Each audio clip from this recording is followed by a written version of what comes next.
గురువుగారు ఏదైనా వ్రతం, పూజ, నోము, ఆలయ దర్శనం చేసేటప్పుడు మనం ప్రదక్షిణలు చేస్తూ ఉంటాం కదా! ఇలా ప్రదక్షిణం చేయడంలో ఆంతర్యం ఏంటో తెలియజేస్తారా? ప్రదక్షిణ అంటేనే ఏదో ఆశించి చేసేటటువంటి పని. ఒక్క అయస్కాంతం మీద చిన్న ఇనప ముక్క వృత్తాకారంలో అలా అని తిప్పితే కాసేపు అయిన తర్వాత ఆ ఇనప ముక్క అయస్కాంతంగా మారిపోతుంది. సూర్యుని చుట్టూ భూమి ప్రదక్షిణ చేస్తుంది. భూమి తనకంటే పెద్ద శక్తి ఈ సూర్యుడు కనుక ప్రదక్షిణ చేస్తుంది. ఆకర్షణ. ఎక్కడ శక్తి ఉంటుందో ఆ శక్తి చుట్టూ ఇతరులంతా కూడా ఆకర్షణతో వస్తారు కదా. అలాగే భూమి చుట్టూ చంద్రుడు ప్రదక్షిణ చేస్తున్నాడు. ఆకర్షణ.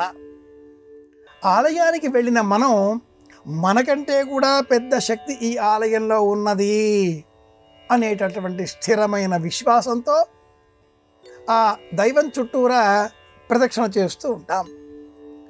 మనలోనే గొప్ప శక్తి ఉన్నది. మన మనస్సు దైవం. ఈ జ్ఞానం కలవారు చేసేటటువంటి ప్రదక్షిణ ఆత్మ ప్రదక్షిణ. ప్రాగారభ్య దక్షిణేన వర్తనం. తూర్పున నిలబడి పడమర వైపుగా ఉండే ఆ దైవాన్ని తూర్పుముఖంగా ఉన్నట్లుగా చూచి మనం మన ఎడమ చేతి వైపుగా నడక ప్రారంభిస్తాం. తూర్పు, ఆగ్నేయం, దక్షిణ, నైరుతి, పడమర, వాయువ్యం, ఉత్తరం, ఈశాన్యం ఇలా పూర్తి చేస్తాం. ఇలా తిరగడం ప్రదక్షిణ అనుకున్నప్పుడు కనీసంగా సమస్త ఆలయాలకు 3 ప్రదక్షిణలు కనీసం మనం చెయ్యాలి.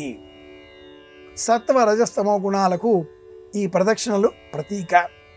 గత జన్మము, వర్తమాన జన్మము, భవిష్యత్ జన్మమునకు కూడా ఈ 3 ప్రదక్షిణలు ప్రతీక. నవగ్రహ మంటపానికి 9, రావి చెట్టు, వేప చెట్టు కలిపి ఉండగా ఆ చోట చేసేటట్లయితే 27 ప్రదక్షిణలు చేయాలి. జమ్మి చెట్టుకు 108 చేయాలి. ఇవన్నీ కూడా తర్వాతి కాలంలో అనేకులు ఇలా పెంచుకుంటూ వెళుతూ ఉండేటటువంటి నేపథ్యంలో సంతాన క్షేమం కోరేటటువంటి వారు రాగి చెట్టు, వేప చెట్టు కలిపిన చోట ప్రదక్షిణ చేస్తారు. ఆ చెట్టు వల్ల లభించే గాలి వీరిలో సానుకూల దృక్పథాన్ని పెంచుతుంది.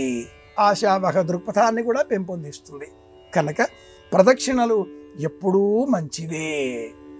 ప్రదక్షిణ చేసే సమయంలో మౌనంగా ఉండాలి, నెమ్మదిగా నడవాలి, పరిగెత్తకూడదు, పక్క చూపులు చూడకూడదు, తల వంచుకొని పాదాల మీద మాత్రమే దృష్టి పెట్టాలి. మంత్రాన్ని మనసులో జపం చేస్తూ నెమ్మదిగా నడవాలి. 2 చేతులలో కూడా జపమాల, పుష్పములు పట్టుకోవాలి. లేని ఎడల 2 చేతులు జోడించి పట్టుకోవాలి. అంతేగాని వాకింగ్కు పోయినట్లుగా వెళ్ళకూడదు. నేటి కాలంలో కొందరు వాకింగ్ అన్న పేరిట పూర్వకాలంలో ఋషులు ప్రదక్షిణాలు చేయాలి అని చెప్పేవారండి అని కూడా చెబుతూ ఉంటారు.